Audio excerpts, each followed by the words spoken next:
Voilà. Donc, nous allons le faire au travers de questions. Donc, je vais me permettre de poser la première question à l'ensemble de nos intervenants en m'appuyant sur deux choses. La première, c'est Chantal l'a évoqué dans son introduction, Hilaire n'était pas encore là, mais si vous vous rappelez, je pense que tout le monde connaît l'histoire de Pinocchio, et si vous vous rappelez, au moment où Jiminy Cricket reçoit de la fée la charge d'être la conscience de Pinocchio, c'est un moment précis du film, c'est au moment où Pinocchio reçoit la capacité de parler, la langue. Hein, la langue. Et la deuxième référence, pour avoir une référence psychanalytique, c'est sur Lacan, qui considérait que l'inconscient était structuré comme un langage. Donc, en fait, depuis le début des interventions, je me posais la question de ce lien entre une certaine forme de langue, ou de langage, hein, qui peut être intérieur, qui n'est pas forcément la langue que l'on parle, hein, vous l'avez bien exprimé au départ, et de la conscience.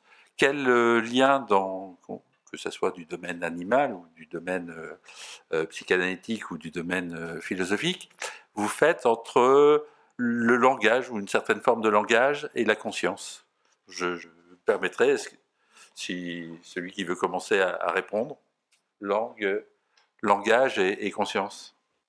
Ben, c'est plutôt Lacan que Jung qui répondrait à cette question, en fait, en définitive. Mais bien sûr, au travers ces archétypes qui eux-mêmes ne se manifestent jamais qu'au travers de leur expression, symbolique ou sensible. C'est ce qui fait toute la difficulté des archétypes jungiens. C'est que l'archétype jungien n'est pas sa manifestation. Il faut aller au-delà de sa manifestation pour comprendre comme une sorte de forme structurante. Mais il est certain que le langage reprend toutes ces formes, c'est-à-dire l'expression, et on peut dire l'empreinte dans la langue de ces archétypes. C'est-à-dire qu'en étudiant les livres sacrés, la table d'émeraude, par exemple, vous savez, qui est le texte fondateur de l'alchimie, qui a beaucoup étudié Jung, en étudiant la façon aussi dont les choses sont dites, on y trouve évidemment cette structure archétypale dont j'ai parlé. Donc l'inconscient se manifeste bien sûr ainsi dans le langage. Jung ne renie pas non plus ce qu'il y a de vrai, vous savez, tout ce que disait Freud avec les lapsus ou autres, qui effectivement, mais ça c'est plutôt l'inconscient personnel. Mais en ce qui concerne l'inconscient collectif, bien entendu, les grands textes fondateurs, par exemple la Bible, en portent l'empreinte. Oui, Nora, au niveau de l'univers animal, langage et conscience. Moi, je suis absolument pas là-dedans, en fait. Je vais peut-être vous choquer. Moi, je pense que le monde est langage et qu'en fait, le monde est un agglomérat d'informations. Et que, en fait, d'ailleurs, ça a été confirmé par la physique quantique, la matière n'existait pas en tant que telle, c'est juste des états vibratoires où il y a des interconnexions, des informations, et la conscience, pour moi, est juste quelque chose qui va expliciter, en fait, ces informations. En gros, par exemple, vous êtes assis, ok, vous êtes assis, votre corps vous donne des informations en disant que vous êtes assis. Mais si vous êtes conscient du fait que vous êtes assis, là, l'information arrive. Là, vous n'avez pas conscience que vous avez votre main sur votre bouche, c'est une information que votre corps vous donne, c'est un langage, comme quel que soit le mot que vous allez utiliser. Mais si vous donnez la conscience à votre esprit que vous avez votre main sur la bouche, là, l'information arrive. En gros, c'est exactement la même chose. Je ne suis pas du tout dans tout ce qui est théorie, tout ça. Ce qui est important, en fait, à l'heure actuelle, pour moi, en tant que vétérinaire, et du coup, avoir un recul justement sur cette conscience, je me dis que l'inconscient pour l'animal, et puis par la pratique et l'expérience, quelque part, c'est juste un concept intellectualisé qui est très intéressant dans les débats, mais qui n'a pas de sens pratique, puisqu'en fait, c'est juste une conscience qui est toujours continue, comme l'animal a toujours un présent continu, comme l'animal est toujours en information, et que l'animal est toujours conscient de son environnement, et qu'ensuite, en fonction en fait, de son contexte physiologique, environnemental et même métabolique, en fonction de son stade reproductif, ou comportemental, il va donner une inconscience ou pas. Vous allez être conscient de m'écouter, vous êtes conscient d'écrire, parce que vous avez envie d'écrire, mais vous n'êtes pas conscient, par exemple, que votre foie est en train de sécréter des glycogènes, vous n'êtes pas conscient que le pancréas sécrète de l'insuline, vous n'êtes pas conscient que votre cerveau sécrète des pensées. Donc, tout ça, en fait, c'est des mots que vous donnez, c'est une réalité, vous mettez des étiquettes, mais c'est pas... Si vous avez une vision globale des choses, du coup, vous voyez que ça, c'est un continuum et que les animaux nous montrent que c'est tout ça un continuum. Donc, du coup, si on reste dans l'aspect humain, philosophique, on parle de l'humain, donc on reste dans des concepts humains. Mais si on veut une vision plus globale, je pense, c'est mon interprétation, de la conscience, du langage, de l'information, ce que vous voulez, à ce moment-là, on reste un peu plus humble et se dire qu'en fait, on n'est juste qu'un aspect d'un monde beaucoup plus complexe d'information qui ne peut pas être décrit simplement par des mots. Merci. Jean-François, vous voulez rajouter quelque chose? Je pense que le fait de se penser d'un point de vue humain dans un continuum ne dispense pas de penser la singularité de l'humain.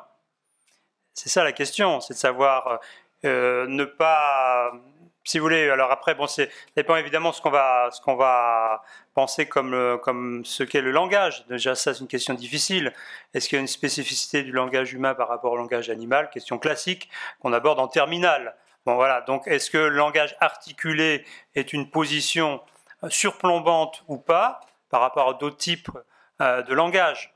Ensuite, quelles sont les différentes fonctions du langage? J'ai simplement mentionné au passage le nom de Jacobson. Et c'est tout à fait intéressant aujourd'hui de voir que si on n'a plus ce qu'on a eu quand même quelques années, cet impérialisme du linguiste qui a arrivé à nous expliquer tout, bah aujourd'hui, j'ai pas tellement envie qu'on retombe dans une détermination monocausale par des théories informationnelles. Donc la question, c'est de savoir comment est-ce qu'on articule un différent registre de discours pour penser une globalité. Et ça, je pense que nos trois interventions essaient de le montrer, hein, c'est penser de façon beaucoup plus holiste, globale. Voilà. Et bon, pardon de le dire, mais c'est exactement la pensée du pape François actuel. Voilà, nous allons prendre des questions. Je vous demanderai d'être assez bref dans l'exposé de votre question pour que chacun des interlocuteurs puisse répondre, ou si vous avez une question à l'un d'eux, de préciser à qui vous posez la question. Gérard. Oui, c'est un peu une question qui s'adresse aux trois intervenants. Ce qui m'a un peu gêné dans vos exposés, c'est de ne pas avoir mis en évidence... Tu peux parler plus près? Ce qui m'a un peu gêné, c'est de ne pas avoir mis en évidence les moments où un changement important a pu se produire dans le processus d'évolution concernant l'émergence de réalités tout à fait nouvelles, comme par exemple celle du langage ou celle de l'outil. Hein. Je précise ma question. Au niveau animal, il est certain que l'émergence de la pensée symbolique, son premier stade, c'est chez l'Homo habilis que ça se produit.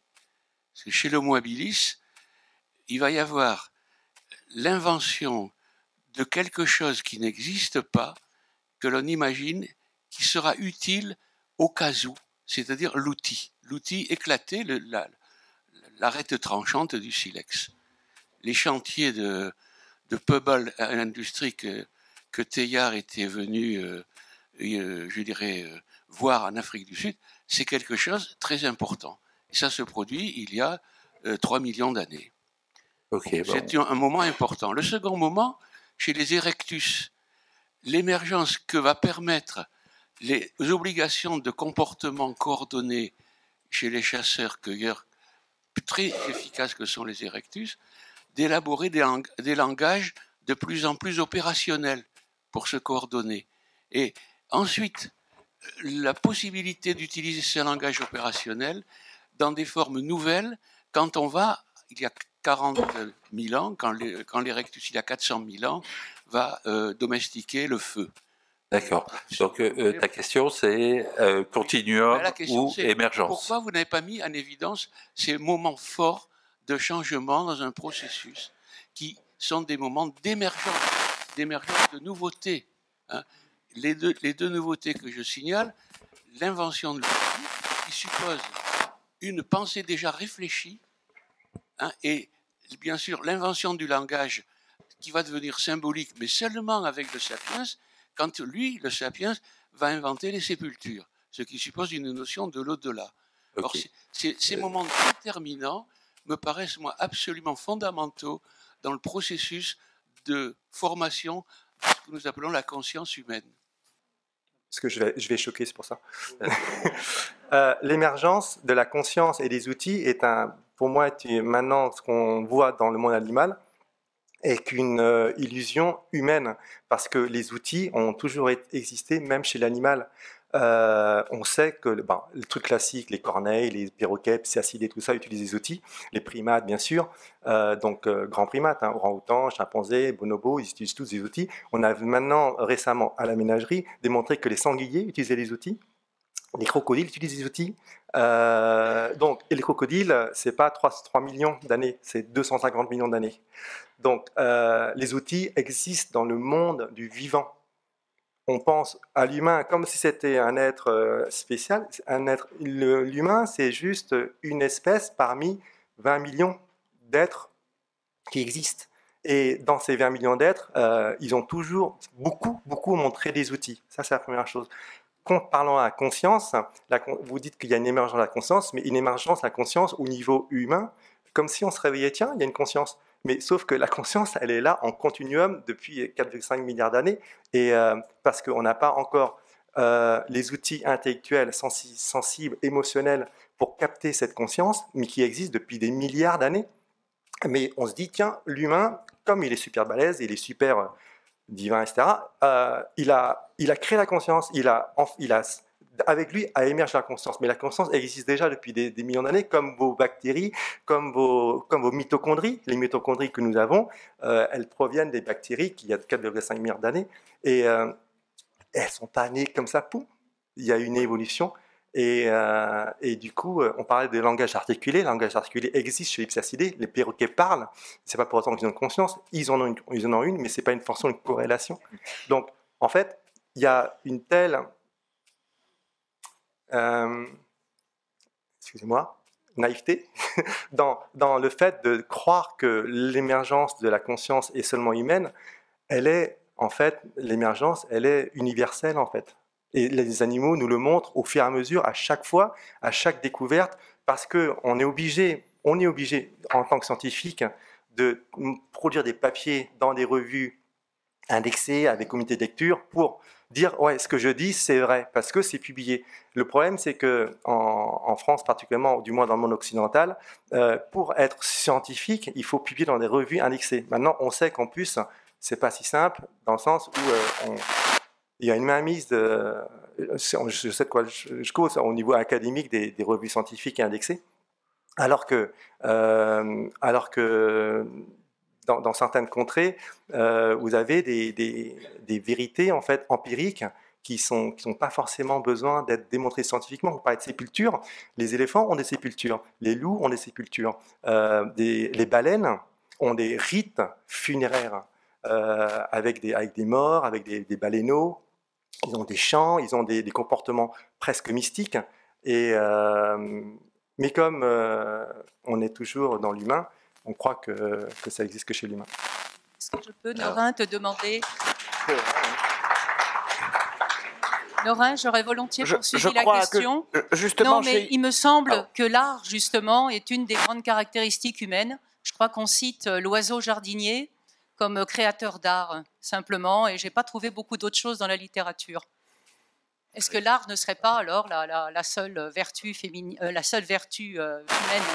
particulière ? La façon dont Jung conçoit, bien sûr, l'évolution psychologique, soit en référence aux alchimistes ou à ses propres travaux personnels, doit justement nous libérer de cette illusion. On serait un peu comme sur une route, vous savez, vous prenez votre voiture, et puis vous voyez maintenant on est, je ne sais pas, à Paris, puis on est à Chartres, puis on est à Rouen, puis après on est à Rennes. C'est-à-dire au fond que nous serions dans une étape bien identifiable, bien distincte des étapes précédentes. En réalité, lorsqu'on est dans une étape, on est encore dans celle d'avant et déjà dans celle d'après.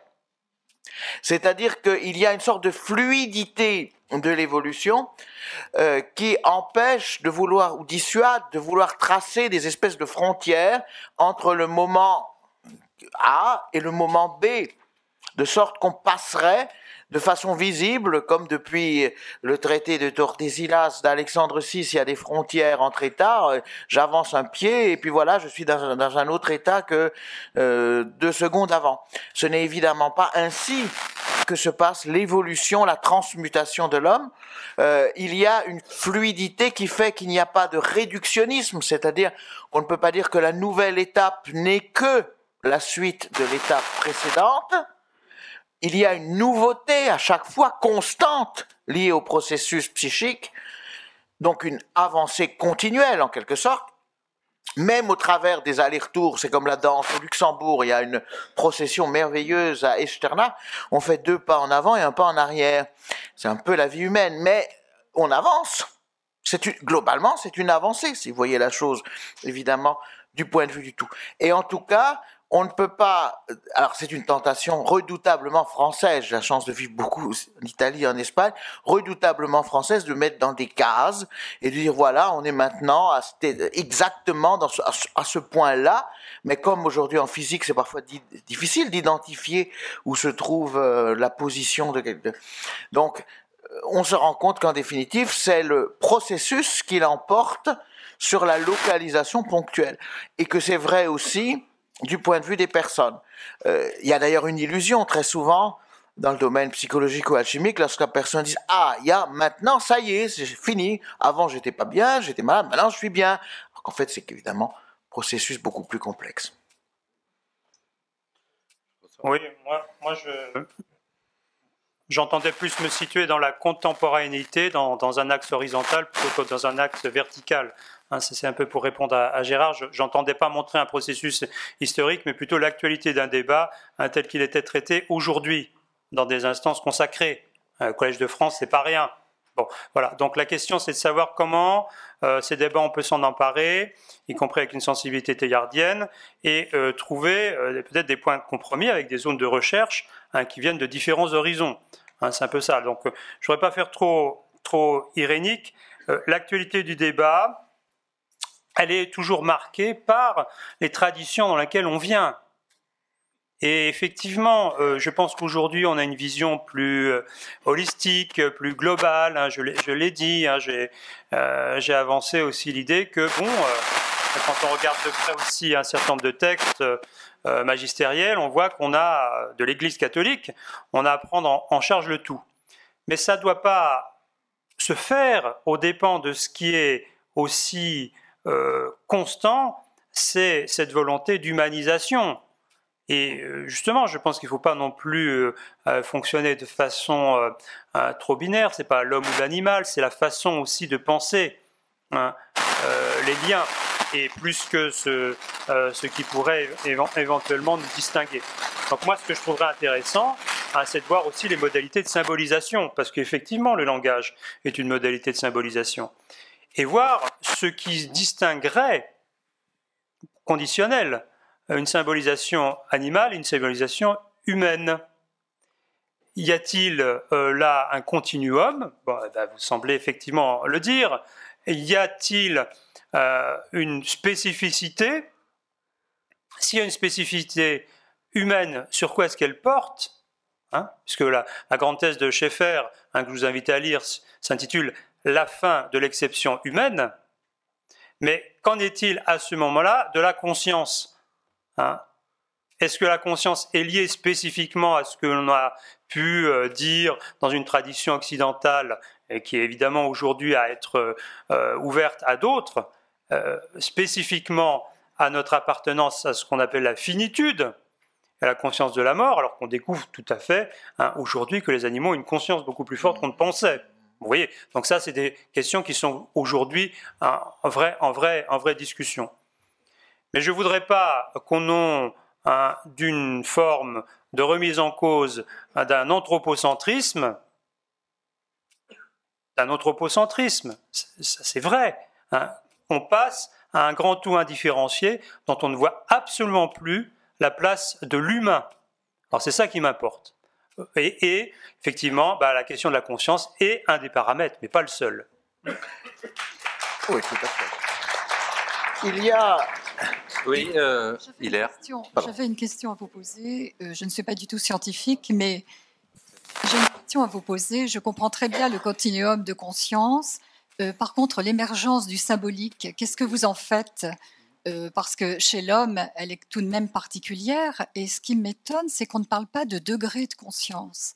Il y a les degrés de conscience animale. Enfin, je veux dire, voilà, dans mon esprit, ça serait plutôt ce paysage, si vous voulez.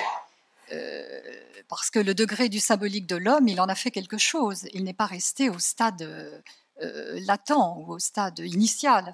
Il est devenu créateur, hein, puisqu'on devient même créateur de nous-mêmes aujourd'hui. Donc, cet état de conscience de l'homme va très très loin avec le pouvoir de l'imagination, tel que pouvaient l'envisager Nicolas de Cuse ou Giordano Bruno, qui étaient des théologiens de la Renaissance sur lesquels j'ai la chance de travailler. Alors, je voulais vous demander justement, ce continuum et ces états de conscience dont vous parlez, c'est très, très, très évident.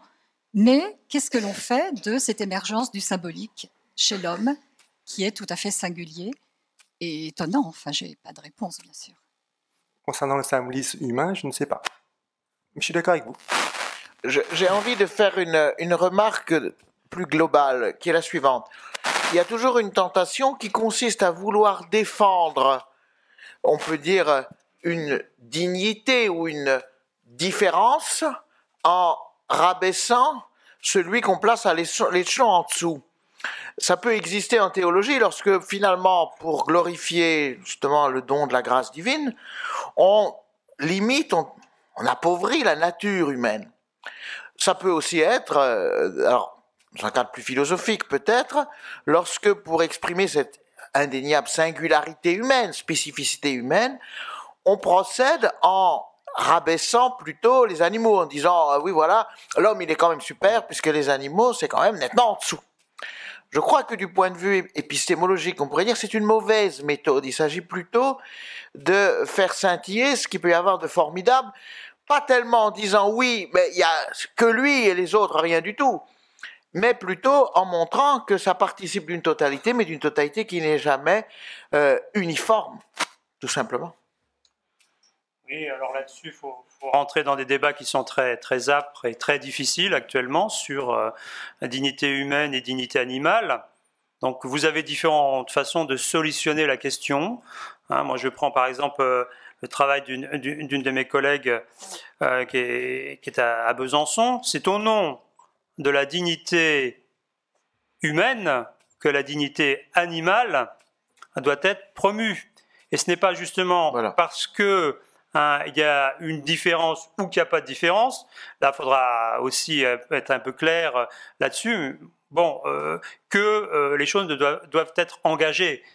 Donc là, il y a aussi des questions d'orientation un peu globales.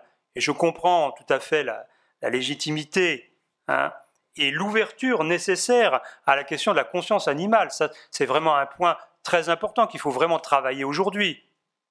Mais en conséquence, qu'est-ce qu'il en devient de ce qui est le spécifique de l'humain? Oui, il y avait une question là-bas. Tout en haut, vous pouvez vous lever, qu'on vous voit. Le racisme, plus facile. Ma question n'est pas une question de spécialiste, mais plus une question de préoccupation commune. Jean-Claude Petit, vous avez, dans la première partie de votre intervention, fait rappeler le synode d'Amazonie et son importance. Et selon votre spécificité, anthropologue culturel, si j'ai bien compris, enfin je ne sais plus exactement, qu'est-ce que vous pouvez nous dire sur cette prise de conscience de l'être, enfin, ou du chrétien, enfin je ne sais pas exactement comment exprimer, que dire, et prise de conscience, enfin, à la fois des Amazoniens d'eux-mêmes et de l'Église, de leur spécificité, et trouver donc des moyens en vue d'une meilleure évangélisation, qui est la finalité en quelque sorte, Et l'évangélisation, c'est l'humanisation au sens humain divin. Voilà. Je ne sais pas si ma question est claire. C'est surtout la première partie qui m'intéresse dans ce que vous avez dit. C'est la question de la prise en compte de la diversité déjà humaine. Et je pense que nous aurons fait un gros progrès, et le pape nous y encourage, quand nous serons sortis de notre représentation européocentrique. Voilà, première chose. Où nous avons effectivement, et vous le dites pour les revues scientifiques, mais pas que pour les revues scientifiques, nous avons colonisé de nos représentations du monde l'ensemble d'une partie de l'univers, parce que ce sur quoi le synode a spécifiquement travaillé, c'est les peuples en isolement volontaire, les indigènes, ceux qui ont des modes de vie et des représentations complètement différentes des nôtres, ce qu'on appelle cosmovision, où on a à prendre en charge déjà au plan humain cette diversité humaine. Et je pense que aujourd'hui, le pape le dit, il y a vraiment une urgence, pas simplement parce qu'il y a des tribus indigènes qui risquent de périr, mais parce que ça serait une régression pour l'ensemble de l'humanité de ne plus être capable de porter cette diversité qui nous reste. Or là aussi, il y a urgence. Donc, je le dis de façon un peu polémique et maladroite, soit on fonce dans l'écologie profonde, soit on est dans l'écologie intégrale. Et l'écologie intégrale, c'est effectivement prendre en compte tous les êtres vivants, mais aussi accorder une place et une réflexion spécifique sur l'humain. Et là, il y a vraiment une conversion globale à faire. Alors effectivement, est-ce que c'est dans une perspective d'évangélisation ? Vous avez tout de suite rabattu la chose en disant l'évangélisation, c'est aussi l'humanisation. Et ça m'importe. Mais qu'on ait déjà une conscience de cet enjeu-là, moi ça m'importe parce que ça détermine aussi nos façons de concevoir dans les mondes spécifiques dans lesquels nous sommes, avec nos représentations spécifiques les uns et les autres, une recherche qui me semble assez théardienne d'une convergence. Voilà. Je crois qu'il y avait une question sur la droite. Il me semble souvenir que Teilhard de Chardin a dit que s'il n'y avait pas de conscience dès le début de l'univers, il n'y aurait pas conscience aujourd'hui. Je rapproche ça des découvertes de la mécanique quantique, en ce sens que quand un quanta, électron, photon, etc., donc se présente sous forme d'onde, et qu'on veut le mesurer, il se transforme immédiatement en particule. Et cette particule se trouve soit à droite, soit à gauche de l'endroit où l'onde était. Et qu'on peut retrouver ça simplement sous forme de calcul des probabilités. Or, pour le peu de calcul de probabilité que j'ai fait, un des fondements de calcul de probabilité, c'est le nombre de degrés de liberté. Or, je rapproche tout à fait liberté de conscience. Je pense que liberté est vraiment quelque chose d'indispensable pour que la conscience émerge. Et je me demande dans quelle mesure la conscience, effectivement, n'existe pas simplement depuis les animaux, comme nous en avons parlé jusqu'ici, mais aussi chez les plantes, et là, on a fait des découvertes assez étonnantes ces dernières années, mais même au point de vue au niveau des minéraux, qui ne sont peut-être pas aussi inconscients qu'on pourrait le penser. Merci.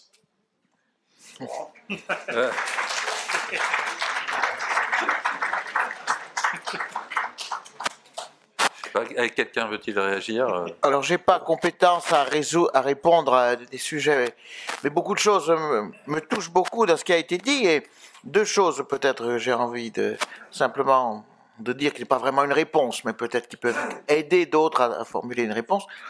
La première, c'est que, et Jung en était tout à fait conscient, faire un inventaire des choses qui les distinguent de façon trop précise n'est plus possible, justement à cause de cette pensée du tout. Je pense par exemple aux notions d'esprit et de matière. La matière, profondément, c'est d'abord de l'information, de l'énergie. C'est à la fois quelque chose qu'on peut aborder sous tel point, et sous tel aspect, et sous tel autre. Ça, c'est la première chose, le premier aspect que peut-être je veux dire. Le deuxième, c'est que pour Jung, notre avenir nous précède.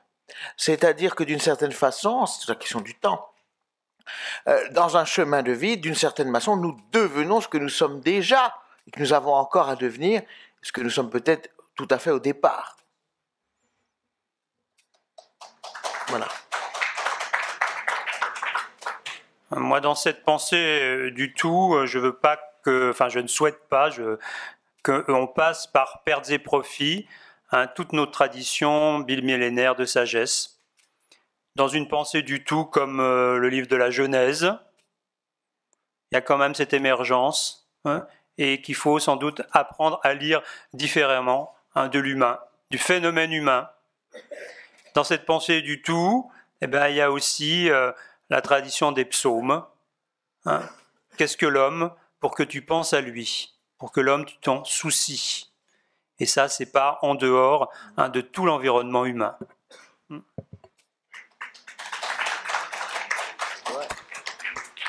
Oui, madame, là-bas. Depuis l'âge de 17 ans jusqu'à ma retraite, j'ai travaillé en informatique. Pour moi, le monde, ça a été une chose formidable, ça s'est ouvert. Mais sur le plan humain, on se dirige vers le matérialisme, pas vers l'humanisme. Alors il faudrait avoir une conception pour ceux qui sont soumis et pour ceux qui dirigent. On peut tous se soumettre de la même façon et diriger de la même façon. J'ai fait l'expérience, moi j'étais jamais chef, mais j'ai réussi à faire que la soumission avec le chef comment je vais dire, on se fonde l'un dans l'autre quand c'est bien vécu. Vous voyez ce que je veux dire? Alors, on ne sait plus qui est chef, on ne sait plus qui est... Si on fait chacun bien son travail et qu'on se respecte humainement, on se fonde l'un dans l'autre.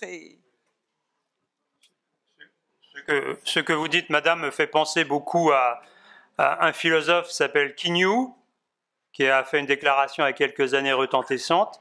Le matérialisme, ça ne se discute pas. Eh bien, justement, on est là pour discuter des présupposés du matérialisme, ou de toutes nos visions respectives d'ailleurs, et de voir à quel aussi appel, conversion, restructuration de nos connaissances de base, on est appelé. Moi, c'est ça qui me semble important. Donc, éviter des formes de fondamentalisme fondationniste, c'est ça dont on a besoin aujourd'hui.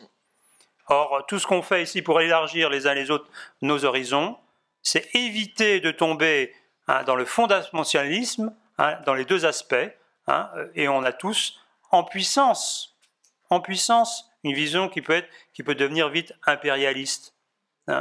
Voilà, et c'est à mon avis d'abord une leçon de tolérance. Donc, je vous remercie pour ce que vous dites.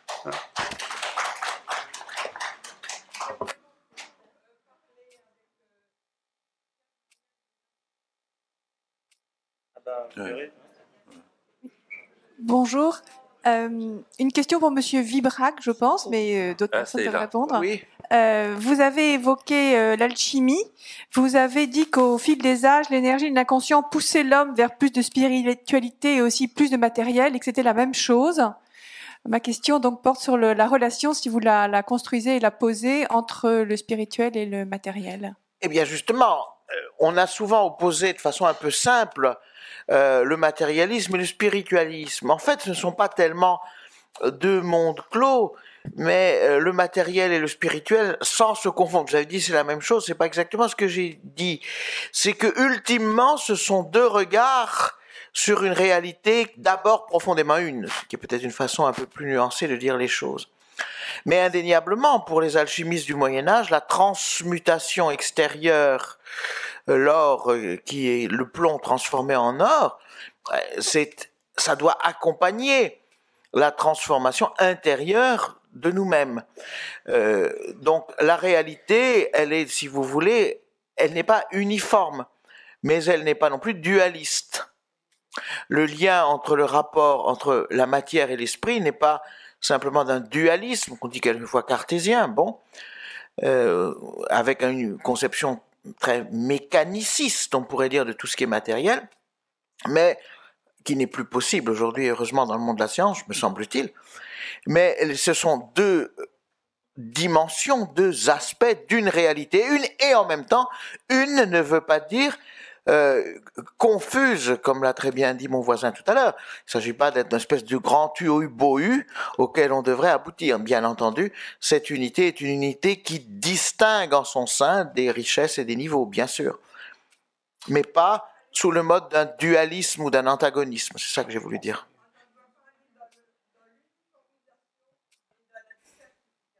Oui, c'est ça. Oui, c'est ça, mais je pense qu'il y a une citation de Peggy qui me revient en tête, hein.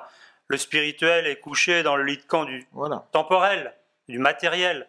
Donc, dissocier le spirituel du matériel, en certains cas, c'est totalement ruineux, hein. C'est une partition de l'esprit qui ne correspond pas véritablement à une appréhension. Et puis, ce que vous dites est tout à fait juste.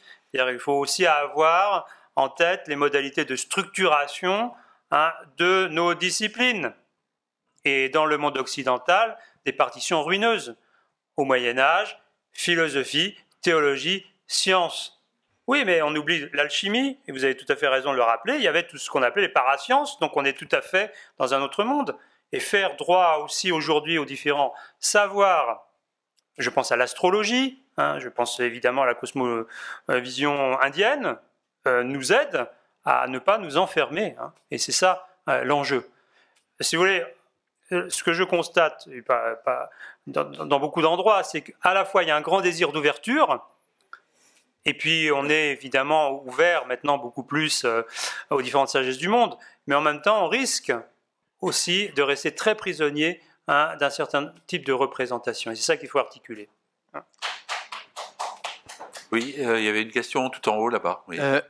Oui, merci. En fait, vous avez beaucoup parlé, je trouve, de la conscience qu'un individu, en particulier un humain ou un animal, peut avoir ou n'a pas, et dans quelles conditions il l'a ou il l'a pas, ou elle se développe.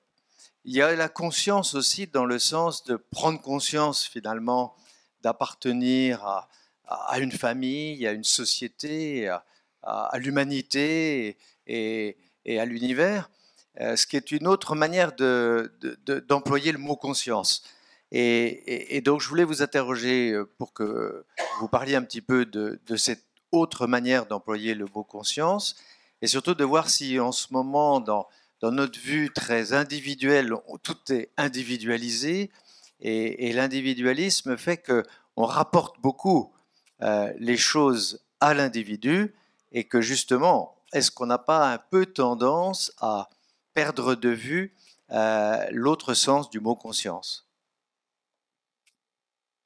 Donc, conscience collective, Monsieur Vibrac, vous l'aviez évoqué dans votre présentation. Alors on parle de l'individualisme contemporain, mais qui a un peu un double visage, parce qu'il peut masquer derrière la mise en valeur soi-disant de l'individu, en fait, c'est une atomisation. Ce n'est pas un individu dans le sens d'une individuation, parce qu'évidemment, l'individuation véritable, la singularité véritable, me situe toujours en vis-à-vis. Comme je l'ai dit tout à l'heure à propos de la cure analytique, c'est-à-dire quelqu'un qui devient soi a en face de lui un autre soi, c'est-à-dire l'autre. Ce n'est pas l'individuation au sens jungien ne signifie absolument pas se fermer de façon, on pourrait dire, atomistique à tout ce qui est autour et aux autres. Donc, le risque peut-être effectivement de notre société, c'est que non pas justement, j'allais dire, l'individualisme, c'est pas assez, ne prêche pas par trop d'individus, mais pas assez. Par un faux individu qui n'est qu'en fait une espèce d'atome, c'est-à-dire, au fond, un élément d'une espèce de structure mécanique. On n'a qu'à voir l'ordre économique, c'est tous les problèmes liés à l'économie, hein, dans le cadre de la mondialisation, qui n'est plus qu'un élément, mais alors atomistique d'un tout, parce qu'on ne peut pas le diviser, et mais pas quelque chose de vivant et appelé à une évolution, un processus d'élargissement et d'ouverture à l'autre. Oui, moi je vais faire une réponse théillardienne et personnaliste de base. Hein, je pense que l'individu, hein, c'est la version la plus abattardie, hein, de la personne. Et Teilhard et Mounier étaient favorables à l'émergence de la personne, mais qui n'a rien à voir avec toute forme de repliement sur soi, d'égocentrisme, etc. La personne n'existe que, hein, dans un univers plus large, et cet univers plus large, c'est évidemment celui de la communauté. Donc comment est-ce qu'on passe de la collectivité à la communauté dans ces différentes modalités? L'entendez pas simplement au sens religieux, au sens d'organisation humaine suffisamment consciente d'elle-même. Donc, alors après, est-ce qu'une conscience collective existe? Ça, je demande parfois à le voir. Les sociologues s'interrogent beaucoup là-dessus, comme autrefois quand ils étaient tous marxistes sur la conscience de classe. Bon, voilà. Non, c'est plutôt de voir, hein, comment cette harmonie entre l'individuel et le collectif, hein, peut être organisée de façon heureuse. Bon, évidemment, maintenant, on n'a plus tellement trace des collectivismes, hein, qui nous ont vraiment ruinés, hein, mais il faut quand même qu'on soit capable de penser aussi cela dans un ensemble plus vaste encore, hein, qui s'appelle la totalité. Nora, est-ce que dans le monde animal, même si vous ne prenez pas le terme conscience dans son acceptation traditionnelle, mais vous avez présenté beaucoup de conscience avec des cas individuels. J'imagine qu'il y a beaucoup de conscience d'appartenance à un groupe dans le monde animal. Oui, et avant de vous... Oui, du coup, je vais répondre en même temps par rapport à l'individu et puis l'aspect collectif. Moi, c'est pareil. Je vais pas parler de 36 000 détours. L'individu est un concept en fonction de son contexte. L'individu n'est pas du tout un terme totalement hermétique et clos. C'est un concept. C'est un concept.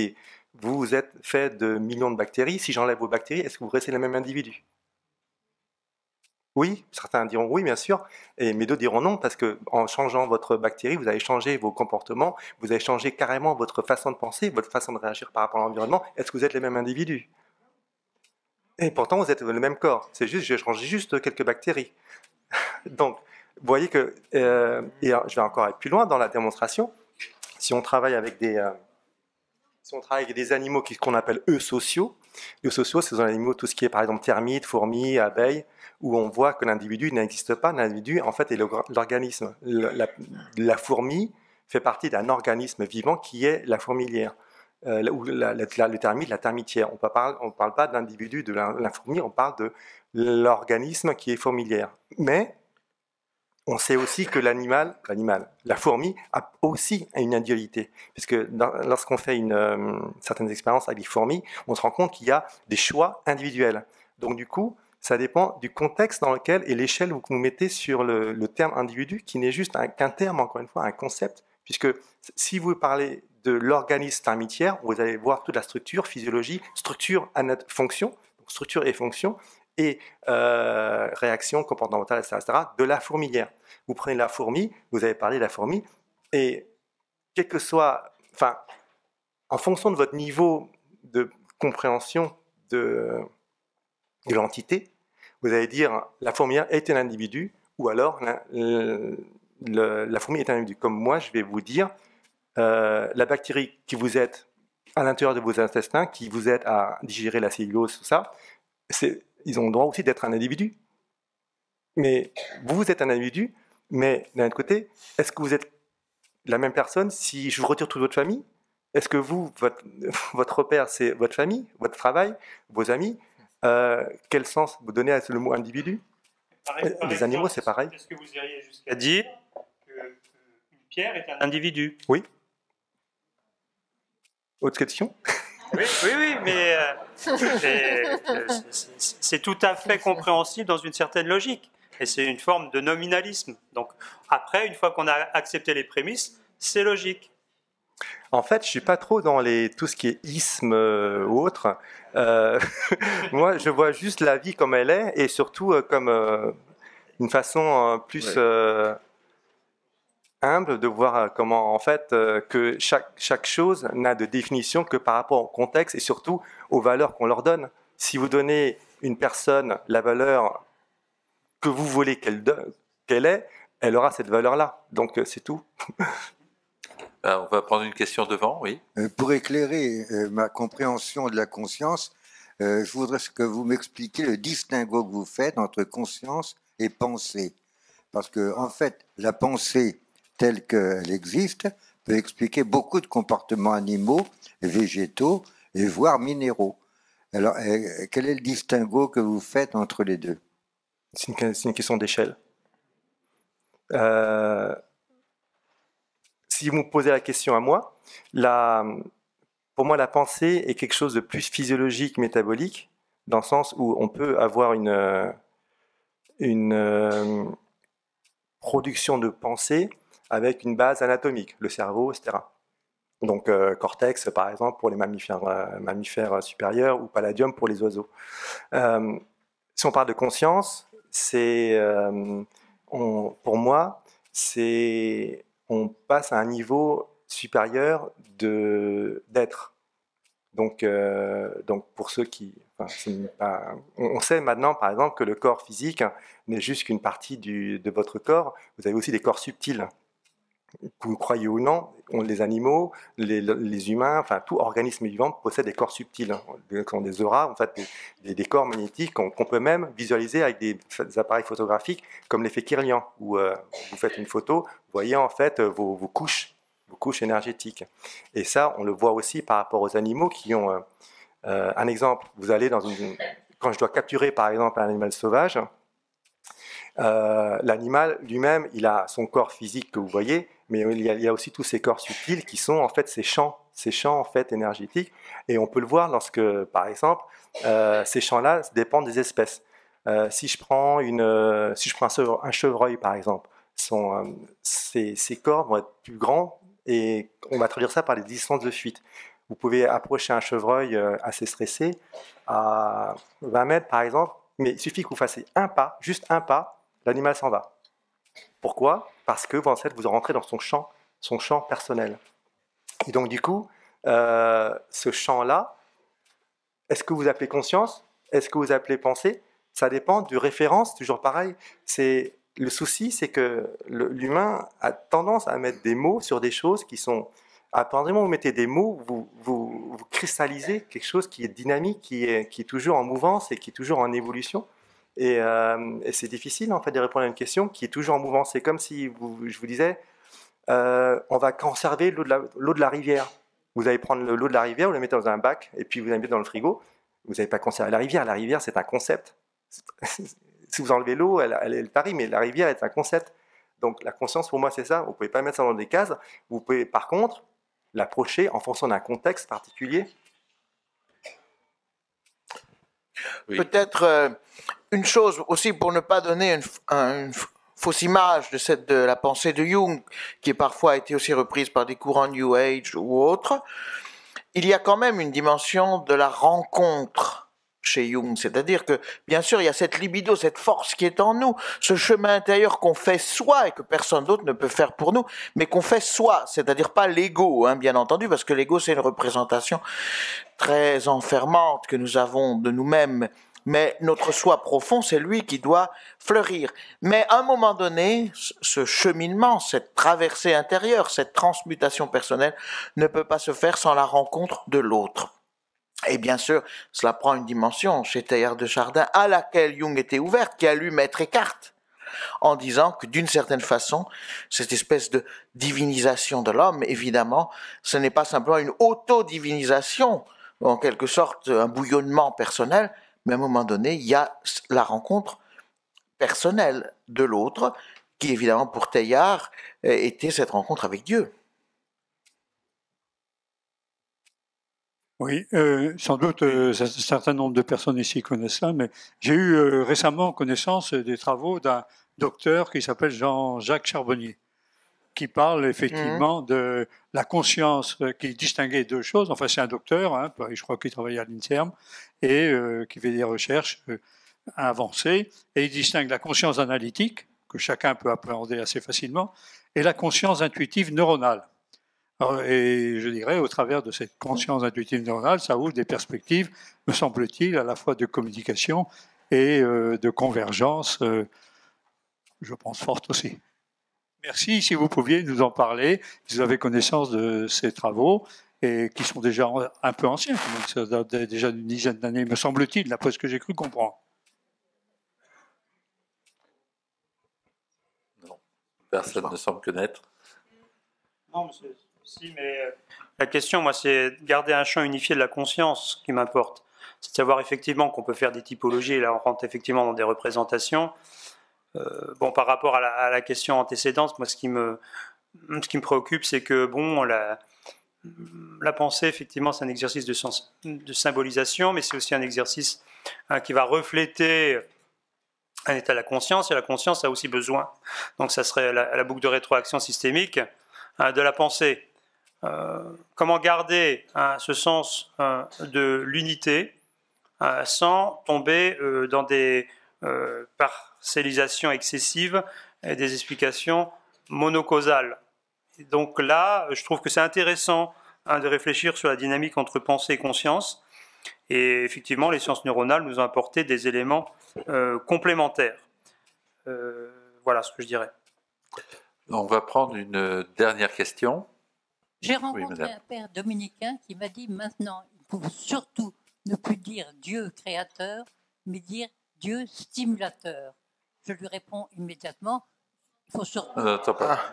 Je lui réponds immédiatement, n'oubliez pas le T, il s'est mis à rire, mais il m'a dit, dans notre civilisation actuelle, il faut que l'homme se sente stimulant, car il a été fait par un Dieu stimulateur et non pas simplement créateur.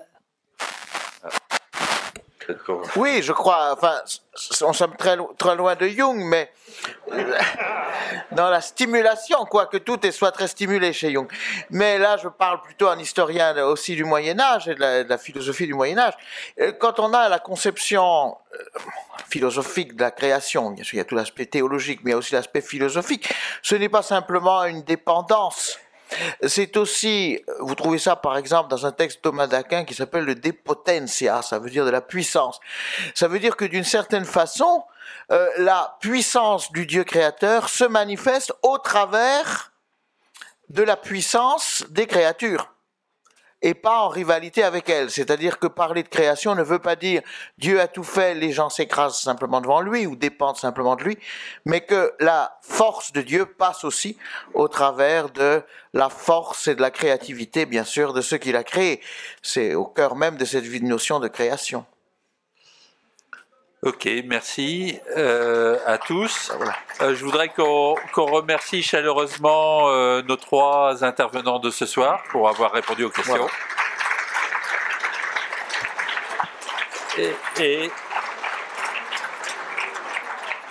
Et donc pour ceux qui voilà. Pour ceux qui sont inscrits au concert ce soir, oui, nous vous donnons rendez-vous donc à l'église Saint-Ignace qui est juste à côté, plutôt par là, et qui sera ouverte à partir de 19h. Donc pour ceux qui veulent prendre des places, peuvent arriver à partir de 19h. Le concert est ouvert à tous. Voilà, merci beaucoup et à demain.